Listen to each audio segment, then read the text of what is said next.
இறையேசுவில் பிரியமுள்ள சகோதர சகோதரிகளே, இந்த புதிய நாளுக்காக ஆண்டவருக்கு நன்றி கூறுவோம்.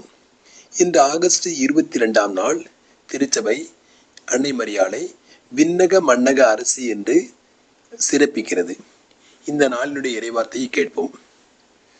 லூக்கா எழுதிய நற்செய்தி அதிகாரம் 1 திருவசனங்கள் 26 முதல் 38 முடிய. 6ஆம் மாதத்தில் கபிரியேல் வானதூதரை கடவுள் கலிலேயாவில் உள்ள நாசரேத் என்னும் ஊரிலிருந்த ஒரு கன்னிகையிடம் அனுப்பினார். அவர் தாவீது குடும்பத்தினராகிய யோசேப் என்னும் பெயருடைய ஒருவருக்கு மன ஒப்பந்தமானவர். அவர் பெயர் மரியா. வானதூதர் மரியாவுக்கு தோன்றி, அருள்மிக பெற்றவரே வாழ்க, ஆண்டவர் உம்மோடு இருக்கிறார் என்றார்.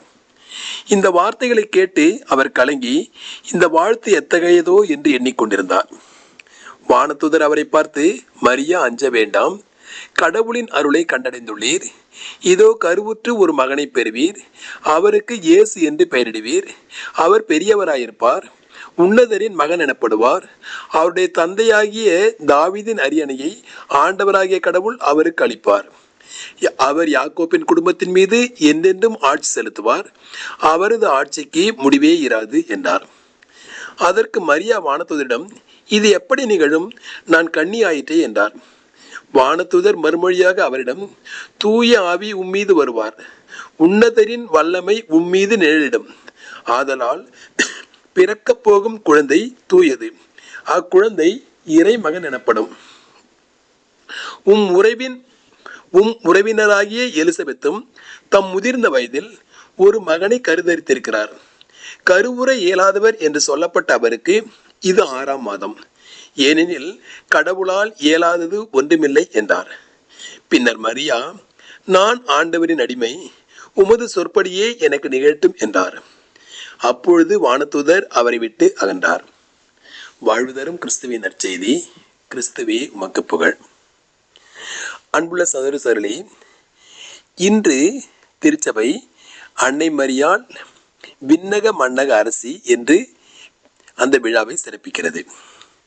அன்னை மரியாள் எப்படி அரசி என்று கொண்டாடப்படுகிறார்? அன்புள்ள சகோதரர்களே, ஆண்டின் பொதுக்காலம் கடைசி ஞாயிறிலே இயேசு கிறிஸ்து அகில உலக அரசர் என்று, அந்த அரசருக்கெல்லாம் அரசர் என்று அவரை நாம் கொண்டாடுகிறோம். எனவே இயேசு கிறிஸ்து அரசராக இருக்கும் பொழுது அவருடைய தாய் கன்னிமரியாவும் விண்ணகத்திற்கும் மன்னகத்திற்கும் அரசு என்று கொண்டாடுவது முறையே. ஆனால் இறை வார்த்தையின் அடிப்படையிலும் இவரை நாம் அரசு என்று கொண்டாட முடியும். இன்றைய நற்செய்தியிலே நாம் கேட்ட இந்த நற்செய்தியிலே அன்னை மரியாள் இறைவனின் வார்த்தையை பெற்றுக்கொண்ட பிற்பாடு அதற்கு பதில் சொல்லும் பொழுது, இதோ ஆண்டவருடைய அடிமை, உமது வார்த்தையின்படியே எனக்கு ஆகட்டும் என்று சொல்கிறார். அப்படி அவர் அடிமை என்று சொல்லும் பொழுது அவர் அடிமை வேலை செய்வதில்லை, மாறாக அரசியாகவே உயர்கிறார். எப்படி? கன்னி என்ற நிலையிலிருந்து கருத்தாங்கி தாயாகிறார். கன்னி தன்மையில் மாறாமலே தாயாகிறார்.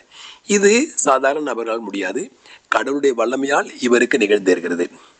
கலக்கத்தில் இருந்த அவர் கலக்கம் தவிர்த்து அவர் ஞானம் பெறுகிறார். கலக்கத்தை தவிர்த்து அவர் மனத்தெளிவு பெறுகிறார். எனவே இந்த வழியிலும் அவருக்கு அந்த ஆட்சி நிலை உருவாகிறது. மூன்றாவதாக, நாம் பிலிப்பியருக்கு எழுதப்பட்ட அந்த கடிதத்திலே புனித சின்னப்பர் கூறுகிறார், புனித சின்னப்பர் இவ்வாறு கூறுகிறார், எனக்கு வலுவூட்டுகின்ற கடவுளின் துணை கொண்டு எதையும் செய்ய எனக்கு ஆற்றல் உண்டு. எனவே கடவுள் ஒருவருக்கு வலுவூட்டும் பொழுது அவரால் எதையும் செய்ய முடியும். இறைவன் எல்லாம் வல்லவர், அவர் அரசாளுகிறார். அவருடைய மகனும் அரசாளுகிறார். எனவே அவர் இயேசு கிறிஸ்து அரசராக இருக்கும்பொழுது அவர் இவருக்கு வலுவூட்டுகின்ற பொழுது இவராலும் அரசாள முடியும். இவரும் நம் மனுக்குலம் முழுவதற்கும் அரசியாக இருக்க முடியும். இன்றைய வார்த்தைகளை நாம் சிந்திப்போம். இன்றைய இறை வார்த்தையிலே நாம் பார்க்கிறோம், கபிரியேல் தூதன் அன்னை மரியாளுக்கு தோன்றி அருள்மிக பெற்றவரே வாழ்க என்று சொல்கிறார். இது ஒரு சம்மனசுடைய வார்த்தை மட்டுமல்ல, தந்தை கடவுள் எதனை சொல்லும்படி பணிக்கிறாரோ அதை மட்டுமே இந்த கபிரியேல் தூதன் சொல்ல முடியும். எனவே இது கடவுளின் வார்த்தை. கடவுள் சொல்லுவதை மட்டுமே இவர் பேச முடியும். மோசேயின் எலும்புகளை குறித்து பசாசு போராடிய பொழுது மைக்கேல் அதிதூதர் என்ன சொல்கிறார்? ஆண்டவர் உம்மை கடிந்து கொள்வாராக என்று சொல்கிறார். எனவே ஆண்டவர் சொல்கின்ற வார்த்தைக்கு மேலாக எந்த ஒரு வார்த்தையும் எந்த ஒரு அதிதூதரும் சேர்க்கவோ கூட்டவோ முடியாது. எனவே அருள்மிக பெற்றவரே வாழ்க என்று கபிரியேல் தூதர் சொன்னார் என்றால் அது தந்தை கடவுளுடைய வார்த்தை. எனவே அருள் நிரம்ப பெற்றவராக இருக்கிறார். அவர் சொல்லுகிறார், நீர் கருவுற்று ஒரு மகனை பெறுவீர், அவர் தாவீதின் குடும்பத்தின் மீது என்னென்றும் ஆட்சி செய்வார், அவர் பெரியவராயிருப்பார் என்று அந்த குழந்தையினுடைய சிறப்புகளை எல்லாம் வர்ணிக்கிறார். மரியாள் இது எங்கன ஆகும் என்று கேட்கிறார். அப்பொழுது வானதூதர் சொல்கிறார், கடவுளால் ஆகாதது ஒன்றுமில்லை என்கிறார். எனவே மரியாளுடைய வார்த்தைக்காக அந்த கபிரியேல் தூதர் காத்து கொண்டிருக்கிறார். உடனே மரியாள் சொல்லுகிறார், இதோ ஆண்டவருடைய அடிமை என்கிறார். எனவே இதிலே நாம் காண வேண்டியது, எங்கெங்கெல்லாம் நற்செய்தியானது அறிவிக்கப்படுகிறதோ அங்கெல்லாம் பரிசுத்த ஆவியானவர் பொழியப்படுகிறார். நற்செய்தி அறிவிக்கப்படும் நேரமானது இறை வார்த்தையை கருத்தரிக்கும் நேரமாகும். அன்புள்ள சகோதரர்களே, எங்கெங்கெல்லாம் நற்செய்தி அறிவிக்கப்படுகிறதோ அங்கு பரிசுத்த ஆவியானவர் பொழியப்படுகிறார். நற்செய்தி எங்கெங்கெல்லாம் அறிவிக்கப்படுகிறதோ அந்த நேரமானது நாம் இறை வார்த்தையை கருத்தரிக்கும் நேரமாக இருக்கிறது. எப்படி இறை வார்த்தையை கருத்தரிக்க முடியும்? மரியாள் அவர் கேட்ட அந்த நற்செய்திக்கு ஆமேன் என்று பதில் சொல்கிறார். அதே போல நம்மிடமும் அந்த நற்செய்தியானது வந்து சேரும் பொழுது, அந்த நற்செய்தியை நாம் காது கொடுத்து உற்று கேட்கும் பொழுது, கேட்டு அதற்கு ஆம் என்று பதில் சொல்லும் பொழுது, நாமும் கொஞ்சம் கொஞ்சமாக இயேசு கிறிஸ்துவை நம்முடைய இருதயத்திலே கருவாக பெற்றுக்கொள்கிறோம். புனித சின்னப்பர் கூறுவது போல, வாழ்வது நான் அல்ல, என்னில் வாழ்வது கிறிஸ்துவே என்று நாமும் கொஞ்சம் கொஞ்சமாக இயேசு கிறிஸ்துவாக மாற முடியும். எனவே இன்றைய நாளினுடைய நற்செய்திக்காக நாம் நன்றி கூறுவோம்.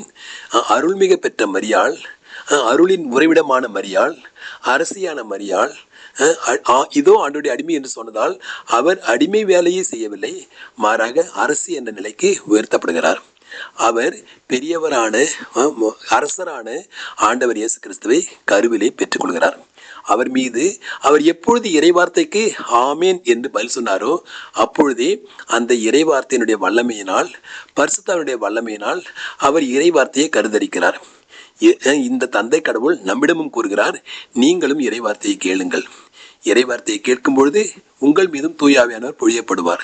நீங்கள் இறைவார்த்தைக்கு கவனமாக செவி கொடுங்கள், அதற்கு ஆமேன் என்று பதிலளிங்கள். உங்கள் இருதயத்திலும் இயேசு கிறிஸ்து கருவாவார். நீங்களும் கொஞ்சம் கொஞ்சமாக இயேசு கிறிஸ்துவாக மாறுவீர்கள். அப்பொழுது நீங்களும் சொல்ல முடியும், வாழ்வது நான் அல்ல, என்னில் இயேசு கிறிஸ்துவே வாழ்கிறார் என்று. எனவே அரசியான அன்னை மரியாளுடைய விழாவை கொண்டாடும் இந்த நாளிலே கடவுள் நம்மை பார்த்து சொல்வார், நீங்கள் அரச குருத்துவ திருக்கூட்டம், நீங்கள் தேர்ந்து கொள்ளப்பட்ட மக்கள். எனவே நீங்கள் அரச குருத்துவ திருக்கூட்டம் என்று நம்மை பார்த்தும் சொல்ல முடியும். எனவே நம்மை அந்த அரச குருத்துவ திருக்கூட்டமாக அவரோடு சேர்ந்து அவரை துதிக்க அழைத்த அந்த ஆண்டவருக்கு நன்றி கூறுவோம். நாமும் அக்களிப்போடும் ஆர்ப்பரிப்போடும் அன்னை மரியாளை அரசி என்று கொண்டாடி இந்த நாளினுடைய எல்லா விதமான ஆசீர்வாதங்களையும் இறைவனின் கரங்களிலிருந்து பெற்றுக்கொள்வோம். சமாதானம். அவள் அன்பை பாடிடுவோம், அவள் அன்பை பாடிடுவோம்.